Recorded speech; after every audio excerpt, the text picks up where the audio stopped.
ఓం నమ శివాయ. కార్తీక పురాణము 28వ అధ్యాయము. విష్ణు సుదర్శన చక్ర మహిమ. జనక మహారాజా, వింటివా దుర్వాసుని అవస్థలు? తాను ఎంతటి కోపవంతుడైనా వెనక ముందు ఆలోచించక ఒక మహాభక్తుని చిత్తశుద్ధిని శంకించాడు. కనుకనే అట్టి ప్రయాసల పాలైనాడు. కావున ఎంతటి గొప్పవారైనా వారు ఆచరించు కార్యాలను జాగ్రత్తగా గమనించుకోవలను. అటుల దుర్వాసుడు శ్రీమన్నారాయణుని కడ సెలవు పొంది తనను వెన్నంటి తరుముచున్న విష్ణు చక్రాన్ని చూసి భయపడుతూ తిరిగి మళ్ళీ భూలోకానికి వచ్చి అంబరీషుని కడిగేగి, అంబరీష, ధర్మపాలక, నా తప్పు క్షమించి నన్ను రక్షింపుము. నీకు నాపై గల అనురాగముతో ద్వాదశి పారాయణానికి ఆహ్వానించితివి. కానీ నిన్ను కష్టముల పాలు చేసి వ్రతభంగము చేయించి నీ పుణ్యఫలాన్ని నాశనం చేయ తలపెట్టి తిని గాని నా దుర్బుద్ధి నన్నే వెంటాడి నా ప్రాణాలు తీయటానికి సిద్ధమైంది. నేను విష్ణువు కడకేగి ఆ విష్ణు చక్రం వలన ఆపద నుండి రక్షింపమని ప్రార్థించి తిని ఆ పురాణ పురుషుడు నాకు జ్ఞానోదయం చేసి నీ వద్దకు వెళ్ళమని చెప్పినాడు. కానా నాకు నీవే శరణ్యం. నేను ఎంతటి తపస్సాలైనా ఎంత నిష్టగలవాడినైనా నీ నిష్కలంక భక్తి ముందేదియూ పనిచేయలేదు. నన్నీ విపత్తు నుండి కాపాడు అని అనేక విధాల ప్రార్థింపగా అంబరీషుడు శ్రీమన్నారాయణుని ధ్యానించి, ఓ సుదర్శన చక్రమా, నీకివే నా మనఃపూర్వక వందనములు.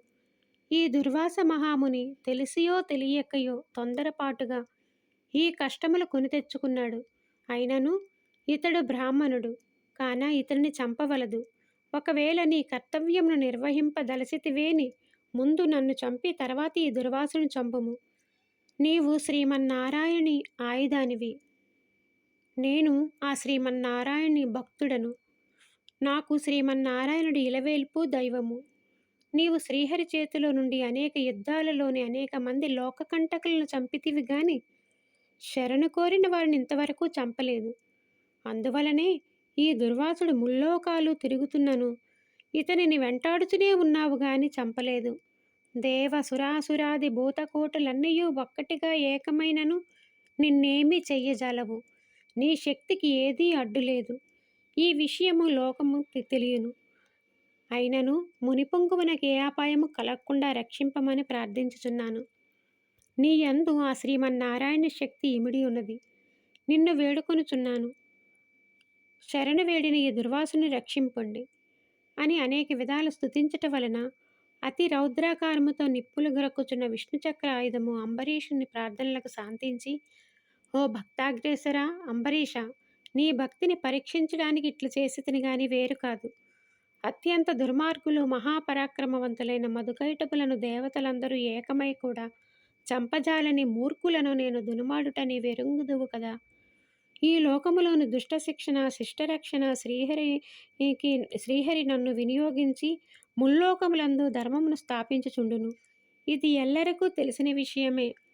ముక్కోపియగు దుర్వాసుడు నీపై పగబూని నీ వ్రతము పాడుచేసి నానా ఇక్కట్లు పెట్టవలనని కన్నులెరజేసి నీ మీద చూపిన రౌద్రానికి నేను చూసి నిరపరాధివకు నిన్ను రక్షించి ఈ ముని గర్వమనచాలని తరుముచున్నాను.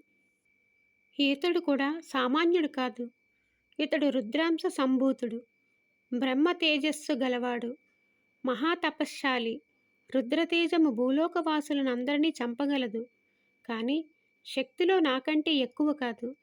సృష్టికర్తయగు బ్రహ్మ తేజస్సు కంటే, కైలాసపతియగు మహేశ్వరుని తేజస్సు కంటే ఎక్కువైన శ్రీహరి తేజస్సుతో నిండియున్న నాతో రుద్ర తేజస్సు గల దుర్వాసుడు గాని క్షత్రియ తేజస్సు గల నీవు గాని నన్ను ఎదుర్కోజలేరు. తనకన్నా ఎదుటివారు బలవంతులైనప్పుడు సంధి చేసుకోవడం ఉత్తమం.